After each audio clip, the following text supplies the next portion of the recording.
We've got some questions from the audience. Our first question is from Alan. Where's Alan? I'm here. What about you, Alan? You're right. Hi. Should the whip be removed from Dawn Butler for sharing a racist tweet following Kemi Badenoch's success? Yeah, so this is an interesting one. I'm going to ask you in a minute what you think. I mean, for those who don't know, of course, Kemi Badenoch is the new leader of the Conservative Party. But there were some activists who were very angry about this, and there was an author called Nels Abbey who posted a tweet saying that Kemi Badenoch was white supremacy in blackface, which is obviously a very offensive tweet, and that was reposted by Dawn Butler, the Labour MP. What do you make of that? She's got to go. You think? Absolutely.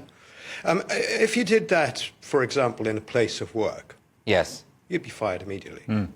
Yeah, absolutely. OK, this is really interesting because Kemi Badenoch's victory to Conservative, it's wound up a lot of racist people. I've noticed on my own timeline, I post an article saying this is why I think she'll do a good job, and I had authentic, proper nasty racist comments underneath.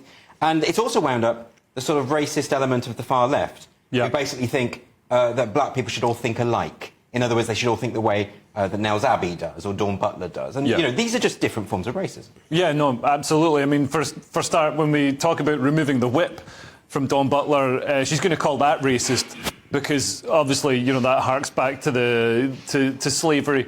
But when she shared that thing saying Kemi Badenoch is you know, white privilege or white supremacy in blackface, it's like, no, that's Kemi's actual face. That's her face. She's genuinely black, and I think it's such a sort of bigoted thing to assume that everybody who's black has to have these certain opinions, and it's a really reductive and racially divisive thing to say. And I think Kemi, I mean, for a start, she's nowhere near a sort of, you know, this reactionary extremist that she's been painted as. She's just, you know, got some sensible ideas. Well, she's a Conservative. Yeah, she's a Conservative. Right. She's pretty sensible. She's worked things out. She's not swayed by ideology, which, you know, can seem dangerous in these times when we've all got to, you know, we've got to be like Galileo tiptoeing around the Catholic Church, the way we've got to refer to, you know, gender ideologists and all that sort of stuff. But yeah, she's just got some sensible ideas. And I think Dawn Butler, this isn't even the first thing that Dawn Butler's done. Just like a week or two ago, she posted this incredibly racist black supremacist poem where she claimed to be one of the chosen ones because she's from Africa and all this sort of stuff. And it's like, if a white person had done that same sort of stuff, never mind getting fired, they'd be in jail. Well, you know, she also appeared on Good Morning Britain. She said that babies are not born with a biological sex. So I think there's a case for firing her on IQ basis. But let me ask you, Lewis, about this, because this is reminiscent from an American perspective when Joe Biden said, if you vote for Donald Trump, you ain't black. I mean, isn't this just a form of racism? But if you saying it's racism is a form of racism. I mean, for goodness sake. What does that even mean? It means that she's a member of the Labour Party. This is what these people believe. You can't fire her without firing the rest of the entire party. Well, that's this a good is what point. they believe. They think that if you don't think like them, whatever them are thinking like, then you're bad. And maybe they should call in Obama to speak to Kemi Badenoch and to remind Kemi Badenoch to vote for the Labour Party. Well, yeah, I mean, it is that sort of monolithic thinking, isn't it? That's what they think. And what business do you have to tell them who they want on their party? Hey, Lewis, I have no power in the Labour Party. Yeah. I'm just criticising, which is my job and my responsibility. No, it isn't your job to do that. It's their party. By the way, people who haven't seen Lewis before, this is what he does. He's just a contrarian. He'll just I'm not a contrarian. He just did it again. So let's move on. Let's get a question now from, who's our next questioner? Who is it? Bob. It's Bob. Hi, Bob. Hi, everybody. Has the budget handed the Tories and maybe Reform, for that matter, an open goal? How do you think Labour are doing, Bob? Well, I haven't got off to a good start, have they, Andrew? Well, that's... this is just another one in a long list of absolute faux pas. Well, there's really, been a poll, of course, the most recent poll, which is a BMG poll, which has actually found that the Tories have now overtaken Labour. And this is incredible if you consider that not that long ago Labour won a huge majority, 412 seats, and all of a sudden it's flipped. Can you explain to me, Leo, how can that level of popularity... I mean, I know that the Tories did it with their stonking 80-seat majority, which they lost over a period of quite a long time. Yeah. Labour seems to have done it overnight. Yeah, no, absolutely. I mean, their honeymoon period was over before they left the airport.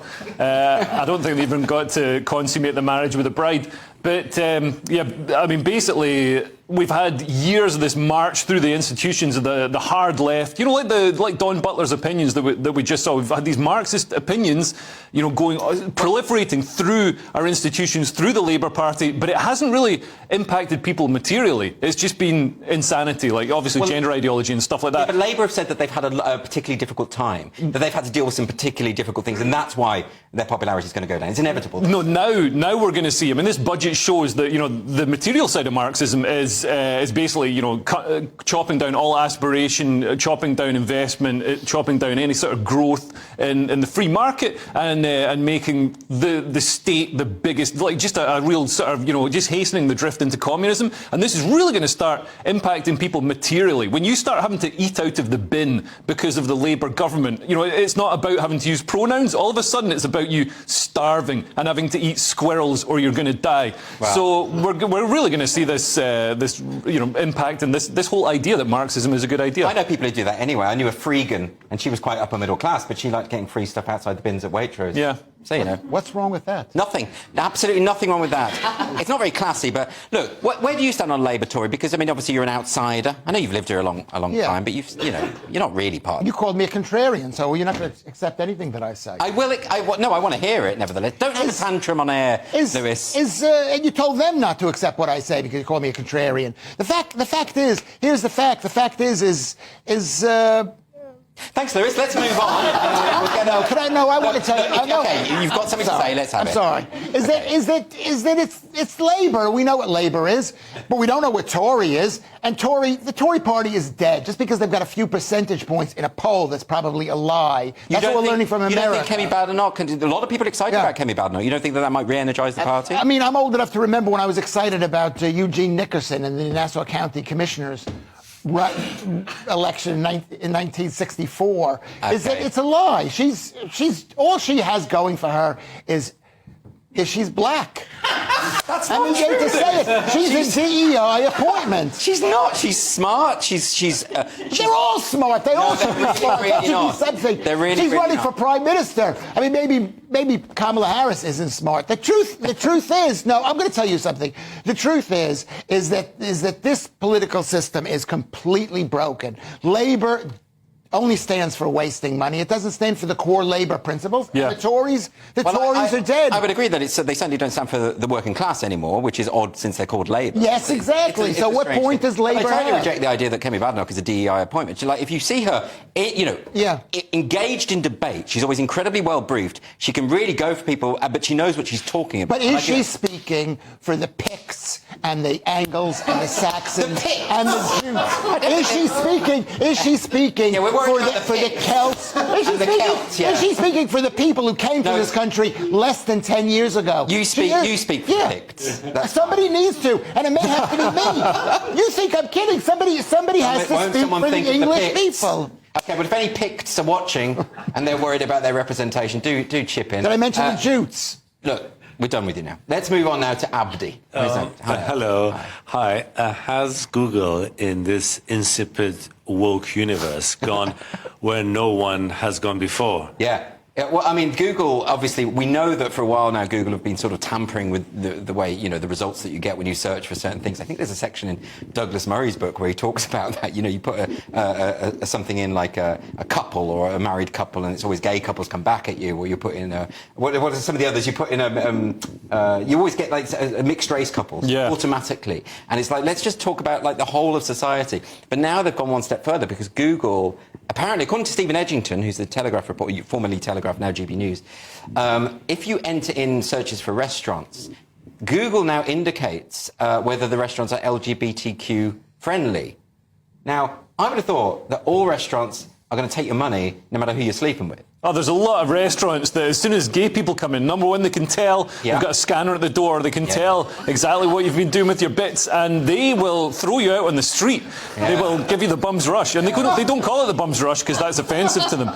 But yeah, this is ridiculous. I mean, LGBTQ friendly. Oh, I can go in there as an asexual. I'm so happy as a queer. I saw this during Pride Month where I went to a restaurant in London. I won't name it, but they had a table mat which said, "We are proud that we know, we are supportive of, we have gay members of staff and we're supportive of. I was like, I would assume you were. Like, I would assume you weren't segregating people by their sexual orientation. Why do you have to tell me that? In fact, it makes me think you're actually homophobic. Yeah. Why else would you say that? Also, it's that sort of signal like, oh, other restaurants might be bigoted. Do you want to eat at a bigoted restaurant? And also, like, one of the things does actually advertise to bigots. They say, oh, this is run by women and women work here. So if you're a man who wants to know that women are in the kitchen, then you can go to that place. We've got an image of the search result. If we can have a look at that, that might come up now.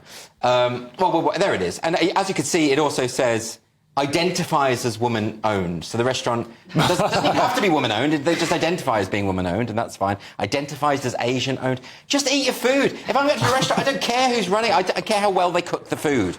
I mean, this should matter to you, Lewis, as someone who only eats animals. Raw animals. Something with a pulse. That's all you eat. No, they don't even have a pulse anymore. But I might eat it with a. I'm sure you would.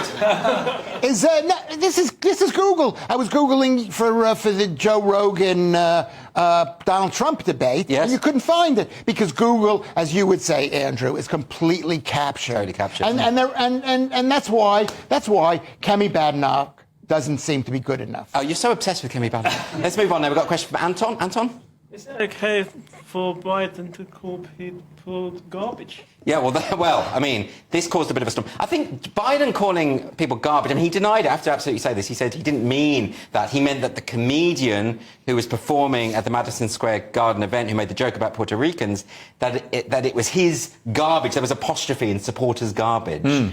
But actually, I've watched it back a number of times now. No, he's just calling Trump voters garbage, isn't he? Let's be honest. Yeah, and also the actual White House went to the stenography office and made them change the position of the apostrophe. So instead of saying, you know, Trump's supporters are garbage, it was almost like trying to say they were referring to the litter dropped by Trump supporters. It was a real grammatical change. It doesn't work because, of course, when Hillary Clinton called half the electorate deplorables, she lost. Could this be the thing that swings it, Lewis? It's not going to swing one election. We're having civil war when this thing is over.